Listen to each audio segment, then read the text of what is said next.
I hate surprises, especially surprises that wind up costing me money. And I want to point something out to you if you contribute to a Roth 401k at work.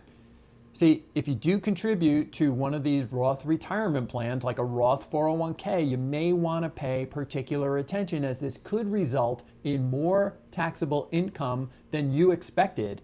And since we're talking about it now, it won't be a surprise for you down the road. It may be one of these unplanned consequences for many folks with Roth 401ks. Now that employers have been permitted to offer a Roth 401k, more and more participants are taking advantage of contributing this way, especially younger participants, and that is awesome. It's becoming more and more popular every single year. You pay tax, like a Roth IRA, you pay tax before the contribution even goes into the account. And in theory, there's no tax on the way out down the road in the future. But there's a couple of wrinkles I don't think a lot of folks planned on. If you get an employer match to a Roth 401k, right now looks like taxable income. What you, the employee, puts in is always going to be after tax. But the employer's matching contribution to the Roth 401k may wind up being pre-tax income. So that would technically add to the workers or to the participants' current year taxable income. I don't think that this is what the geniuses in Congress or the folks who developed this idea, I really don't think that's what they intended to happen.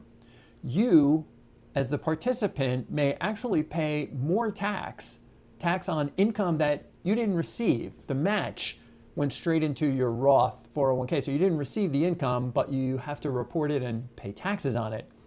And just like they say on late night TV, but wait, there's more. As part of the Secure 2.0 Act, starting this year in 2026, the catch-up contributions have to go in as Roth contributions. Do you see where I'm going with this? Meaning, if you have FICA wages of $150,000 a year or more, that number goes up with inflation in the future. But if you've got FICA wages over $150,000 and you're in your 50s, so you're between the ages of 50 and 59, if you want to do a catch-up contribution, that's not the stuff that you put on top of a hamburger. That's catch up. You can contribute up to $8,000 per year. It's got to go in as a Roth contribution.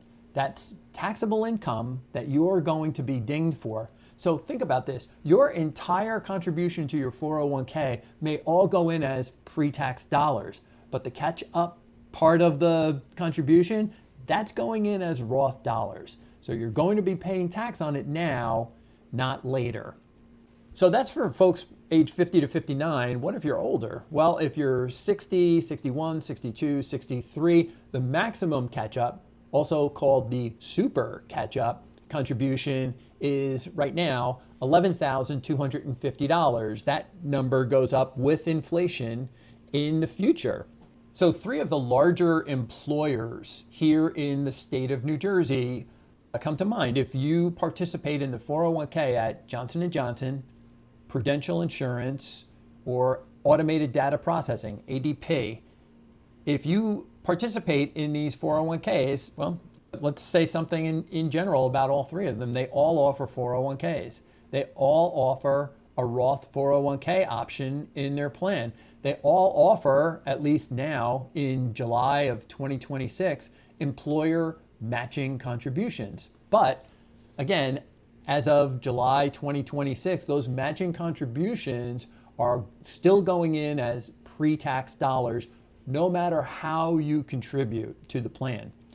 Companies have until the end of this year, December 2026, to figure out the mechanics of how they're going to make these matching contributions to Roth 401ks. There's an article that we'll link to below in the show notes, which may shed a little more light on this. But look, if you're unsure if you should be contributing to a retirement plan on a pre-tax basis or should you be making Roth contributions? Watch this video next for some answers.